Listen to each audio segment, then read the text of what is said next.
ሰላም ተነስተልን የተወደዳችሁና የተከበራችሁ ውድ ቻናላችን ተከታታዮች እንዴት ናችሁልን? እግዚአብሔር ይመስገን እኔ በጣም ደህና ነኝ። የምትገኙት አራዳ ሜዳ ኦፊሻል ዩቲዩብ ገጻችን ላይ ነው። ለቻናሉ አዲስ ከሆናችሁ የዩቲዩብ ገጹን ሰብስክራይብ በማድረግና የደወል ምልክቷን በመጫን የቻናላችን ቤተሰቦች እንድትሆኑ የአክብሮት ግብዣችን ነው።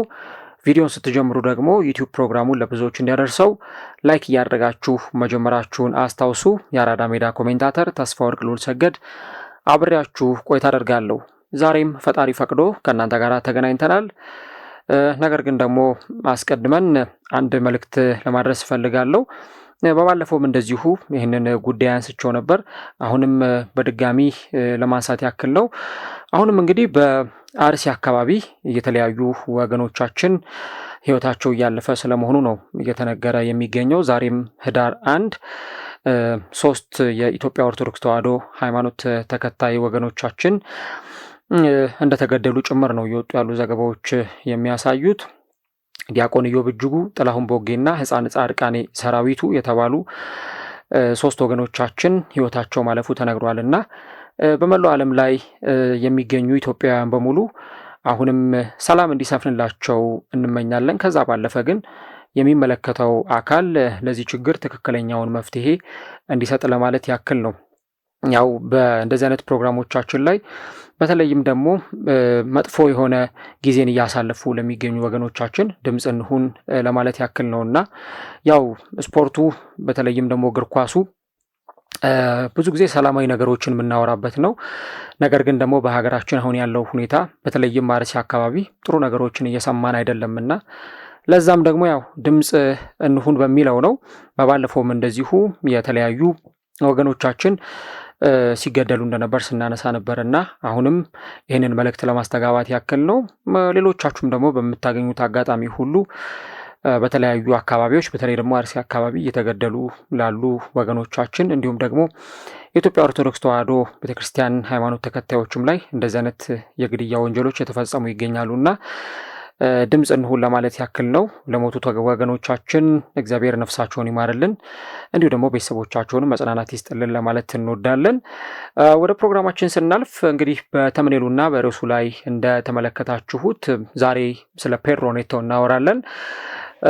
ፔድሮ ኔቶ በቼልሲ እግር ኳስ ክለብ አሁን እያሳየ የሚገኘው ፐርፎርማንስ ተጫዋቹ ያለውን ፖቴንሻል በደንብ እያሳየ የሚገኝበትና ምናልባት ከዚህ በኋላ በሚመጡት ጊዜያት ላይ በደንብ የተጫዋቹን ፖቴንሻል የምንመለከትበት ጭምር ነው። እንግዲህ በቼልሲ በማጥቃቱ ክፍል ላይ በጣም ጥሩ ልምድ ካላቸው ተጫዋቾች መካከል አንዱ ፔድሮ ኔቶ ነው እና በተለይ ፊትነሱ እስከተጠበቀ ድረስ ብቃቱ እስከተጠበቀ ድረስ ለቼልሲ በጣም ትልቅ አቅም መስጠት የሚችል ተጫዋች ነው እና ደግሞ ፔድሮ ኔቶ የቀድሞ አሰልጣኞቹም ቢሆኑ ከዚህ ቀደም ያሰለጠኑት አሰልጣኞችም ቢሆኑ በጣም ጥሩ ተጫዋች እንደነበር የሚናገሩለት፣ በቀድሞ አሰልጣኞቹም ቢሆን ጥሩ አድናቆት የሚጎርፍለት ተጫዋች ነው።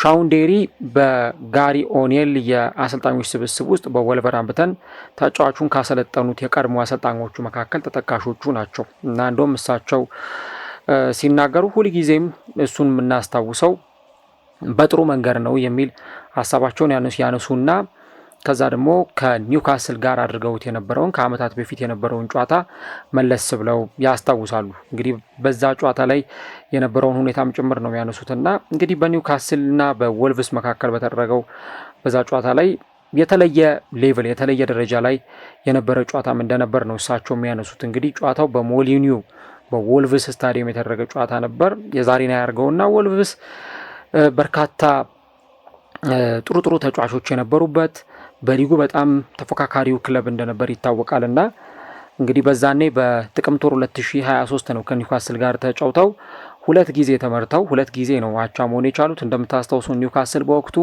ፔዥንም በቻምፒየንስ ሊግ አሸንፎ እንደነበር ይታወሳል እና ታዲያ ፔድሮ ኔቶ በ2019 ከላቺዮ ከሚጫወትበት ከነበረው ክለብ ወደዚህኛው ቡድን ከመጣ በኋላ ለወልቭስ በጣም ትልቅ አስተዋጽኦ ነበር ያደረገው። እዛ ያነሳውላችሁ ጨዋታ ላይ በኒውካስሉ ጨዋታ 2 ጊዜ ተመርተው 2 ጊዜ ወልቭሶች አቻ ሲሆኑ ማሪዮ ለሚና ላስቆጠራት ጎል አሲስት ማድረግ የቻለው እሱ ነበር እና ወደ 70ኛው አካባቢ ደቂቃ ይመስለኛል ብሎ ይናገራሉ። ሌላኛው የወልቭስ የአሰልጣኞች ስብስብ አባል የነበሩት ያን ቡርችናል ሲናገሩና ያኔንን ጉዳይ በተመለከተ ሲናገሩ ወደ 70ኛው ደቂቃ አካባቢ ይመስለኛል ተጫዋቹ ጉዳት አጋጥሞት ከዛ በኋላ መቀጠል አልቻለም ነበረ።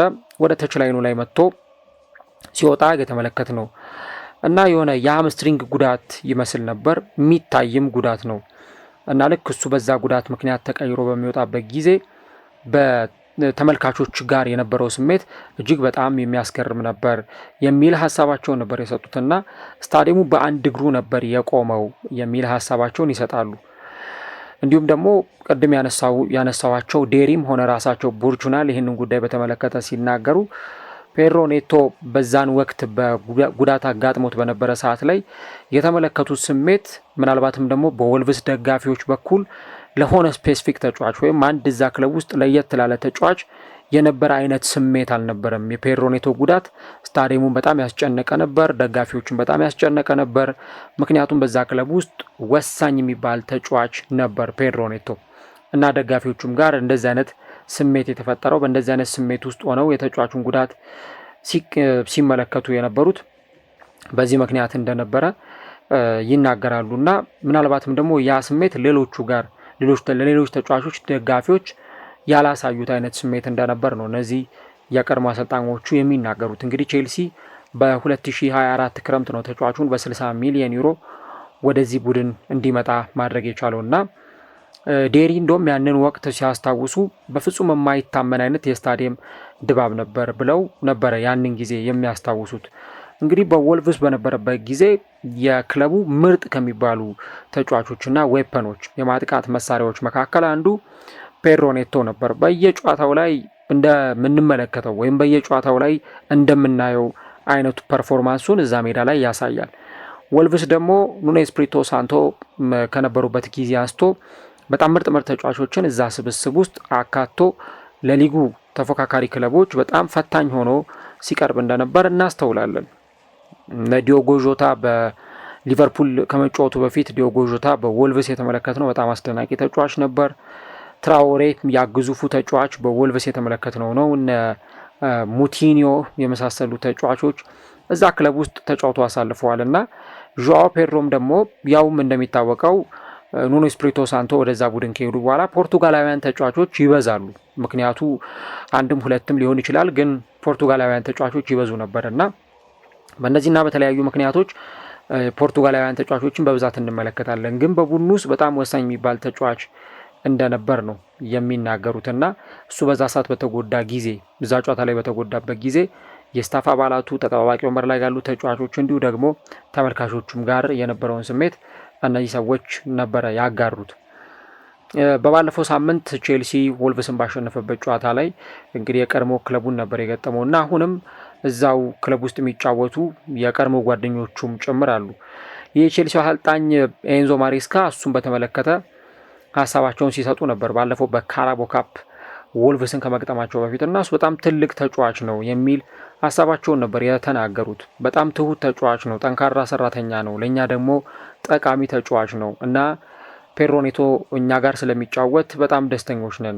ተጫዋቾቹም ጋር በተመሳሳይ ይሄ ስሜት ነው ያለው እና 100% ፊት እንዲሆን 100% ለጨዋታዎች ዝግጁ እንዲሆን እንፈልጋለን። ምክንያቱም ተጫዋቾች በተወሰነ መንገድ ስነልቦናቸውን ወይም ሜንታሊቲያቸውን የሚያጡ ከሆነ ወይ ፊዚካሊቲያቸውን የሚያጡ ከሆነ ሊጉ በጣም ውስብስብ ነው የሚሆነው የሚል ሀሳብን ነበር የሰጡት። እንደምታውቁት ፔድሮ ኔቶ ተደጋጋሚ ጉዳቶች የሚያስቸግሩት ተጫዋች ነው። በተለይም በወልቭስ በነበረበት ጊዜ እንደዚህ አይነት ጉዳቶች ሲያስቸግሩት እናስተውል ነበር።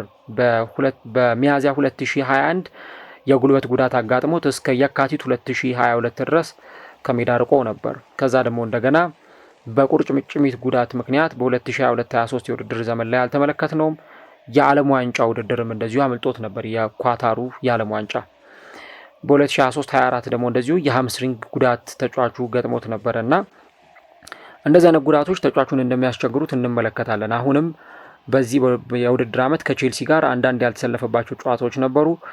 በቻምፒየንስ ሊጉ ከካራባክ ጋር በተደረገው ጨዋታ ላይ አቻ ሲለያዩ እዛ ጨዋታ ላይ አልነበረም። በተወሰነ እንደው ቀለል ያለም ጉዳትም ቢሆን ነገር ግን ደግሞ ከሜዳ ውጭ ያደረገው ጉዳት እንደነበር ነው ሲነገር የቆየው እና ቡርችናል ከዚህ ቀደም ተጫዋቹን በወልቭስ ያሰለጠኑት በወልቭስ ስታፍ አባላት ውስጥ ከሚገኙት አሰልጣኝ መካከል አንዱ እንደተናገሩት የቼልሲ ስኳድ በጣም ትልቅ ነው የሚል ነገር ነው የተናገሩት።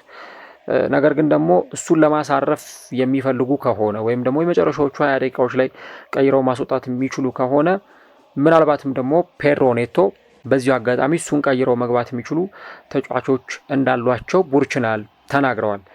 እና በጣም ምርጥ ተጫዋቾች አሏቸው። እኔ እንደማስበው ከሆነ እሱን ከጉዳት በዚህ መንገድ መጠበቅ የሚችሉበት እድል አላቸው የሚል ሀሳባቸውን ያነሳሉ። ዴሪም ቢሆን እሱን ቀድሞ በወልቭስ ያሰለጠኑት ከስታፍ አባላቱ መካከል አንዱ የሆኑት አሰልጣኝ ሲናገሩ በተለይ በቼልሲና በወልቭስ መካከል የአጨዋወት ልዩነት እንዳለ ያነሳሉ። ምክንያቱም በወልቭስ በጣም ፋስት ብሬኮችን ይጠቀማሉ፣ ካውንተር አታኮችን ይጠቀማሉ፣ በመልሶ ማጥቃት ነው የሚጫወቱት፣ የተለያዩ ትራንዚሽኖችን ያደርጋሉ ከመከላከል ወደ ማጥቃት። እናም ተጫዋቾች ብዙ ኪሎ ሜትርን እንዲሸፍኑ ብዙ ርቀትን እንዲሮጡም የሚጠበቅባቸው ናቸው። ምናልባትም ደግሞ ተጫዋቹ ብዙ ኪሎ ሜትሮችን የመሸፈን እንዲሁ ደግሞ ብዙ ቦታዎችን እያካለለ መጫወት ሊጠበቅበት ይችላል። በተለይ ደግሞ በመልሶ ማጥቃት የሚጫወት ከሆነ ወይም ደግሞ በካውንተር አታክ የሚጫወት ቡድኑ ውስጥ ከሆነ ያለው በተደጋጋሚ ጊዜ ይህን ሲያደርግ መመልከታችን አይቀርም እና ቢያንስ በአንድ ጨዋታ ላይ ከ10 እስከ 12 የሚሆኑ ኤክስፕሎሲቭ ራኖችን ወይም ሩጫዎችን ሜዳ ላይ ሊያደርግ ይችላል። በቼልሲ በኩል ግን የቼልሲ አጨዋወት እንደምታውቁት ካልም ነው። በጣም የተረጋጋ ጨዋታ ነው የሚጫወቱት። ኳስ ይዘው በፖዚሽን ነው የሚጫወቱት። እነዚህ ነገሮች ደግሞ ተጫዋቹን ከጉዳት የሚከላከሉ ናቸው የሚል ሀሳብን ነው እሳቸው የተናገሩት። ምክንያቱም በወልቭስ ብዙ የካውንተር አታክ ሩጫዎችን ስለሚያደርግ በጣም ብዙ ስለሚሮጥ ታክል ይገቡበታል ተጫዋቾች። ከዛ በተጨማሪ ደግሞ በዚህ ረጅም ርቀቶችን በመሮጡ ምክንያት የተለያዩ ጉዳቶች ሊያጋጥሙት ይችላሉ። እነዛን ነገሮች እንዳሉ አሰልጣኙ ተናግረዋል። ግን በቼልሲ ደግሞ ኳሱን ተቆጣጥረው ረጅም ደቂቃዎች ኳሱን ፖሰስ እያደረጉ ስለሆነ የሚጫወቱት ምናልባትም ለዚህ ነገር ተጋላጭ እንዳይሆን ይሄ ነገር እድል ሊሰጠው እንደሚችልና ከጉዳት እንዲጠበቅ አንደኛው ምክንያት ይሄ ሊሆን እንደሚችል ነው እሳቸው የተናገሩት። ቼልሲ በጣም በኳስ ቁጥጥር የሚያምን ቡድን ነው እና ደግሞ ፋይናል ሰርድ ላይም በትዕግስት የሚጫወት ቡድን እንደሆነ እሳቸው ተናግረዋል ማለት ነው። በወልቭስ እና በቼልሲ በሚጫወትበት ጊዜ ምን አይነት ቁጥራዊ መረጃዎችን አስመዝግቧል የሚለውን ብንመለከት እንግዲህ በ2023/24 የውድድር ዘመን ተጫዋቹ የ23 ዓመት ተጫዋች ሳለ በወልቭስ በሚጫወትበት ጊዜ ማለት ነው 1516 ደቂቃዎች ላይ ተሰልፈው ተጫውቷል። ምን አይነት እንቅስቃሴዎችን አሳይቷል የሚለውን ብንመለከት ለምሳሌ የክሮስ የሚያደርግበት ትሪቱ 88 ነው። ከዚህ ባሻገር ደግሞ የጎል ማስቆጠሩ 44 ነው። የጎል ዕድሎችን በመፍጠር ረገድ 91 ተሰጥቶታል። ፕሮግሬሲቭ ሪሴፕሽኖቹ ደግሞ 33። ከዚህ ባለፈ ደግሞ ፓስ ፕሮግሬሽኑ 30፣ በሊንክ አፕ ላይ ደግሞ 87 ተሰጥቶታል ማለት ነው። እነዚህ እንግዲህ ከ99 የተቀመጡለት ማርኮች ናቸው። ከዛ ባለፈ ተጫዋቹ እንደዚህ አይነት ፐርፎርማንሶችን በማሳየት የክለቡን የካውንተር አታክ ጨዋታ የተሻለ እንዲሆን ለማድረግ ጥረት ሲያደርግ ነበር። በቼልሲ ቆይታው ደግሞ ተጫዋቹን ብንመለከት 11 ጎሎችን አስቆጥሮ 10 ለግብ የሆኑ ኳሶችን አቀብሏል።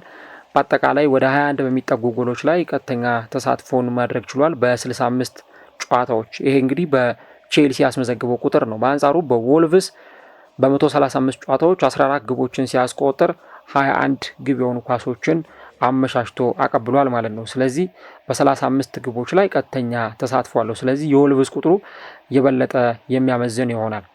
ግን ደግሞ ቡርችናል ይህንን ጉዳይ በተመለከተ ሲናገሩ ተጫዋቹ በወልቭስ በነበረ ጊዜ አንድ ወልቭስን ሲጠቅም የነበረበት ትልቁ ጉዳይ ስፔሶችን የሚያጠቃ ተጫዋች መሆኑ ነው።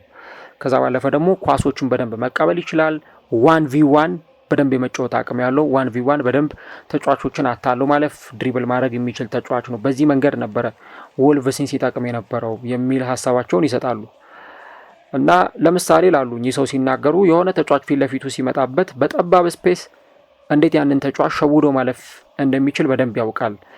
እና ደግሞ የበሎ ብሎክ ተጋጣሚዎችን በሚገጥሙበት ጊዜ ወይም ደግሞ ጥቅጥቅ ብሎ የሚጫወቱ ተከላካዮችን በሚገጥሙበት ጊዜ እነዛን ተከላካዮች እንዴት ማስከፈት እንዳለበት በደንብ አዳብት እያደረገ ቡድኑን እየተላመደ እንደሚሄድ እኛ አሰልጣኝ ተናግረዋል ማለት ነው። እና በቼልሲ ውስጥም ያንን ነገር የማድረግ አቅም እንዳለው ጭምር ነው የተናገሩት። ከዛ ባለፈ ግን እሳቸው እንደውም ቡርችናል ሲናገሩ ልክ ጨዋታ ከተጠናቀቀ በኋላ የእሳቸውን ልጆች ሄዶ ሰላም እንደሚላቸው ለሰዎችም በጣም ጥሩ አመለካከትና አክብሮት ያለው ሰው እንደሆነ ነው ቡርችናል የሚናገሩት። በጣም ሰው አክባሪ ተጫዋች ነው። ሜዳ ላይ ከሚወደድበት ፐርፎርማንሱ ወይ ብቃቱ ባሻገር በጣም የሚወደድ ተጫዋች እንደሆነ ይናገራሉ። እና እንደውም ፔድሮ ኔቶ አሁን በቼልሲ ካሉት የመስመር ተጫዋቾች መካከል ትንሽ በእድሜ ገፋ ያለው እሱ ነው። ራሂም ስተርሊንግን ካልጠቀስን እዚህ ውስጥ ለምሳሌ እነ ኤስቴቫውን ብንመለከት 18 ዓመቱ ነው። እነ ጄሚ ጊቴንስን ብናይ እና አሌሃንድሮ ጋርናቾን ብንመለከት እድሜያቸው 20 ወይም 21 ነው። ስለዚህ የበለጠ በጣም ልምድ ያለው ተጫዋች ነው እና ለእነዚህ ተጫዋቾች ልምዱን ማጋራት ልምዱን የማካፈል አቅሙ በጣም ከፍተኛ ነው እና ቡርችናል ሲናገሩ ይህን ኃላፊነት መውሰድ ሌሎች ተጫዋቾች ልምዱን የማካፈል እነዚህን ተጫዋቾች የመምራት ትልቅ ፖቴንሻል እንዳለው እኚህ ሰው ይናገራሉ። እና እንደውም በጣም በኢንዲቪጁዋሎች ላይ ወይም ደግሞ በግለሰቦች ላይ ትኩረት እንደሚያደርግ እሳቸው ተናግረዋል። ልክ እሱ ሲመጣ ለምሳሌ ቀልድ የሚባል ነገር ይቆማል፣ ቀጥታ ወደ ትክክለኛው ስራ ነው የሚገባው ብለው ነው የሚናገሩት። እና ዴሪም ይህንን ጉዳይ በተመለከተ ሲናገሩ በተለይ በሜዳችን ጨዋታ በምናደርግ ጊዜ ወደ መልበሻ ክፍል ቀድሞ ይደርሳል፣ በረፍት ሰዓትም ወደ መልበሻ ክፍል ቀድሞ ይገኛል። ጨዋታም ከተጠናቀቀ በኋላ ወደ መልበሻ ክፍል ቀድሞ የሚደርሰውና ተጫዋቾችን የሚያበረታታው ልምዱን የሚያካፍለው እሱ ነው ብለው ነው የሚናገሩት። ይሄ ደግሞ በቼልሲ እግር ኳስ ክለብ ውስጥም በጣም ጠቃሚ ጉዳይ እንደሆነ ያነሳሉ። ምክንያቱም ኢቨን እሱ ሜዳ ውስጥ እንኳን በሚጫወትበትም ጊዜም ሳይሆን በማይጫወትበትም ጊዜም ቢሆን ለምሳሌ በወልቭስ በሚጫወትበት ጊዜ በሃምስትሪንግ ጉዳት ምክንያት ከጨዋታ ውጪ የሆነባቸው ከሜዳ የራቀባቸው ወቅቶች ነበሩ። ነገር ግን በእነዚህ ወቅቶችም ላይ ቢሆን ተጫዋቹ እጅግ በጣም ክለቡን የሚረዳ ምክንያቱም አንዳንድ ተጫዋቾች ከሜዳ ሲርቁ ወደ መልበሻ ክፍልም ላይመጡ ይችላሉ። ነገር ግን ይሄ ተጫዋች በእንደዚህ አይነት ሁኔታ ውስጥም እንኳን ሆኖ ለሌሎች ተጫዋቾች በጣም ጥሩ ስሜት ያለው ተጫዋቾችን የሚያበረታታ በጉዳት ምክንያት ከሜዳ በመራቁ ከሜዳ የሚርቅም ብቻም ሳይሆን እዛው ከክለቡ ቀረብ ብሎ የቡድኑን ውጤት ለማገዝ ከፍተኛ ጥረት የሚያደርግ ተጫዋች እንደሆነ እኚህ ሰዎች ይናገራሉ። እንግዲህ ቡርችናልም ሆነ ዴሪ ሁለቱም ሰዎች በወልቭስ የኮቺንግ ስታፍ ውስጥ የነበሩ ሰዎች ናቸው እና ፔድሮ ኔቶ ምን አይነት አቅም እንዳለው ወይ ደግሞ ምን አይነት ፖቴንሻል እንዳለው ያንን ነገር ስለሚያውቁ ነው እነዚህን አስተያየቶች ሲሰጡ የነበረው። ከዚህ ባለፈ ደግሞ በተለይም ቼልሲን ወልቭስን በለቀቀበት ጊዜ እንደ ዴሪ ገለጻ ከሆነ በጣም ስሜታዊ ሆኖ ነበር። ምክንያቱም ወልቭስ ለሱ ብዙ ድሎችን ሰጥቶታል፣ ብዙ ድሎችን አመቻችቶለታል። ነገር ግን ደግሞ ለሱ የተሻለ እድል መሆን የሚችል ክለብ ነው ያመራውና ምናልባትም በቼልሲ ደግሞ አሁን በሚኖረው ቆይታ ምን አይነት ፖቴንሻል በቀጣይነት ሊኖረው እንደሚችል ምን አይነት ውጤታማነት ሊኖረው እንደሚችል ነው አሁን በግልጽ እያሳየ የሚገኘው የሚል ሀሳባቸው ነው የሰጡት። ፔድሮ ኔቶ ያለው አቅም ምንም የሚያጠያይቅ አይደለም እና ገና የእሱን ደግሞ 100% ብቃት ሜዳ ላይ ስንመለከት የእሱን 100% ፐርፎርማንስ ሜዳ ላይ ስንመለከት የዛኔ ብዙ የሚሰጡ ሀሳቦች ብዙ የሚባሉ ነገሮች ሊኖሩ ይችላሉ። ግን እስካሁን ባለው እዚህ ቡድን ውስጥ በምንመለከተው እንቅስቃሴ ኢቭን ወልቭስ ተጫዋቹንም ሲያስፈርመው ከዛም ከወልቭስ ደግሞ ወደ ቼልሲ ባመራበት ጊዜ የተጫዋቹ አቅም ሜዳ ላይ ብዙ ዴሊቨር የሚያደርግላቸው እንደሆነም ስለሚታወቅ ነው።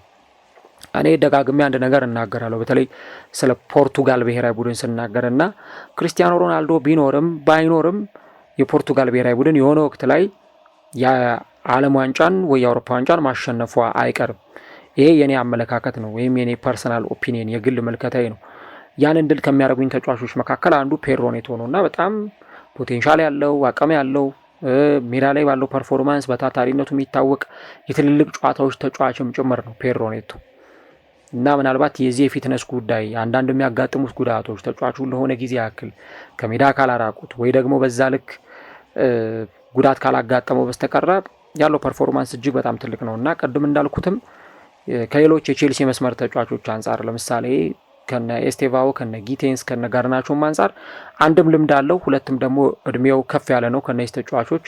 ስለዚህ በደንብ ቡድኑን መምራት ሊድ ማድረግ የሚችል ተጫዋች ነውና በቼልሲ ቤት በጣም ተወዳጅ ከሆኑ ተጫዋቾች መካከል አንዱ ፔድሮ ኔቶ ነው። እነዚህ ሰዎችም እየተናገሩ የሚገኙት የቀድሞ አሰልጣኞቹ በወልቭስ ሲያሳይ የነበረው ፐርፎርማንስ ወደ ቼልሲ እንዳመጣውና አሁን እያሳየ የሚገኘው ብቃት ደግሞ ምናልባት በቀጣይ ሊደርስበት የሚችለውን ፖቴንሻል ሊደርስበት የሚችለውን የብቃት ጥግ የሚያሳይ ፍንጭ የሚያሳይ ፐርፎርማንስ ነው እያሉ ነው ብዙ ሀሳቦቻቸውን እየሰጡ የሚገኙት። እንግዲህ ለቼልሲ ጎሎችን ያበረክታል። ኢቭን ፔድሮ ኔቶ ከኮል ፓልመር ጋር በሚጣመርበት ጊዜ ምን አይነት የሜዳ ላይ ብቃት እንዳለው ታውቃላችሁ። ሁለቱ ተጫዋቾች አንድ ላይ ሲጣመሩ ያላቸው መግባባት እጅግ በጣም ግሩም ነው። ኢቭን ኮል ፓልመር ባይኖር ራሱ ፔድሮ ኔቶ ለዚህ ቡድን የሚሰጠው ግልጋሎት በጣም ከፍተኛ ነው። ኢቭን ቼልሲን ማየት ትችላላችሁ። ፓልመር ሲኖርና ፓልመር ሳይኖር የሆነ የሚጎል ነገር አለ። ልክ ደግሞ ኔቶም ሳይኖር ሲቀር በቼልሲ ቤት የሆነ የሚጎል አይነት የፈጠራ ቅመሞች ይኖራሉ። ሜዳ ላይ በደንብ ክሬት ማድረግ የሚችሏቸው ጎል ዕድሎች። ኔቶ በጣም መሮጥ ይችላል፣ ስፔሶችን ማጥቃት ይችላል። ሹት በጣም ጠንካራ የሆነ ሹት መሞከር የሚችል ተጫዋች ነው። ጎሎችን ያስቆጥራል፣ ለግብ የሆኑ ኳሶችን አመቻችቶ ያቀብላል እና ለዚህ ቡድን በጣም ጠቃሚ ተጫዋች ነው። ቼልሲም ምርጥ ተጫዋች ነው በስብስብ ውስጥ የያዘው የሚሉ ሀሳቦችን ነው እነዚህ ሰዎች እየሰጡ የሚገኙት። እናንተ ስለ ፔድሮ ኔቶ ምን ሀሳብ አላችሁ? የቼልሲውን 7 ቁጥር መለያ ለባሽ በተመለከተ ሀሳቦቻችሁ ልታደርሱን ትችላላችሁ። እንግዲህ በቀጣይም ከኢንተርናሽናል ብሬክ መልስ በቼልሲ ከሚጠበቁና በፊትነሳቸው ልክ ሆነው ክለቡን ከሚያገለግሉ ተጫዋቾች መካከል አንዱ ፔድሮ ኔቶ እንደሆነ መናገር ይቻላል።